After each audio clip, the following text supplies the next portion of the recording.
Lorsque vous travaillez avec des petites pièces, c'est le même principe. Donc ici, on a vraiment une pièce qui est mince et qui n'est pas très large.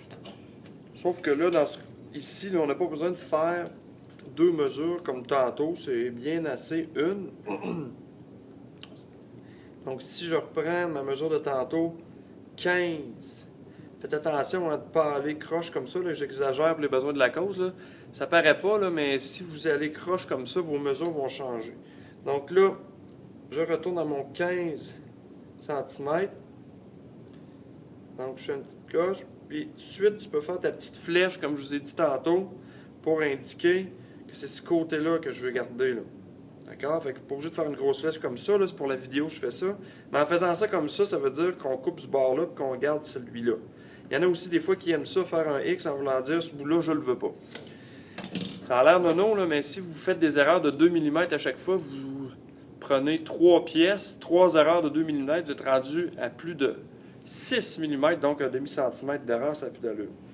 Cet équerre-là, on a un petit défaut quand on arrive avec des bois, des morceaux de bois comme ça qui sont minces. Regardez, c'est quand tu arrives comme ça, le bois tellement mince qu'il a tendance à se promener, c'est difficile à utiliser. Moi, j'aime bien celle-là. Vous voyez, elle a un côté qui est beaucoup plus large, comme ça ici. Fait que quand on arrive avec notre pièce de bois, on la place comme ça, on peut la mettre à plat, la côté ici. Et là, faites attention à votre flèche. OK, je vais garder ce côté-là. Largeur du crayon, c'est important. Et là, hop, vous voyez, là, j'hésite pas. Je sens qu'on fait un beau trait. Et regardez, je passe directement où ma petite flèche. Pour couper, pour couper les morceaux de bois, souvent, vous faites la file, je vais tasser ma caméra un petit peu, pour aller à la scie à ondelet de l'autre côté, mais des fois, c'est long. Puis vous perdez un temps fou pour couper vos choses. C'est sûr que quand vous avez un gros morceau comme ça, ça rentre même pas là-dedans, je comprends que vous ayez l'autre côté.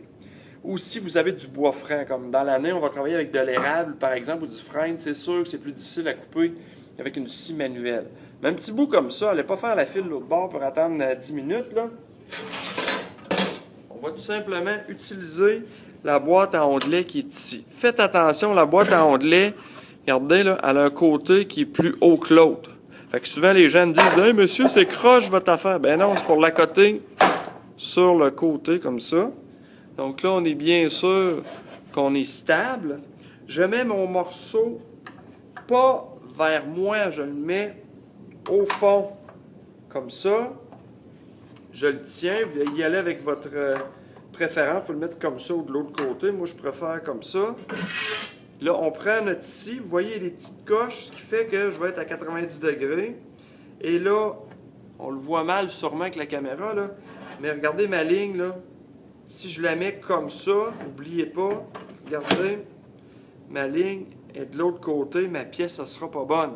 Il faut que je pense, regardez la petite flèche, il faut que je coupe, j'effleure la ligne que je me suis faite. Et là, vous remarquez que j'ai mis ma pièce au fond parce que quand que je scie, ça accote la pièce comme ça. Donc, on peut y aller doucement, pas besoin de peser fort. Quelques petits coups comme ça, et voilà, ma pièce est coupée. Puis on devine encore un petit peu mon crayon, ça c'est parfait. Entre guillemets, j'ai coupé ma ligne en deux, là, je l'ai vraiment juste effleuré. Et quand je prends mon galon, j'ai exactement 15 cm comme j'avais fait au début.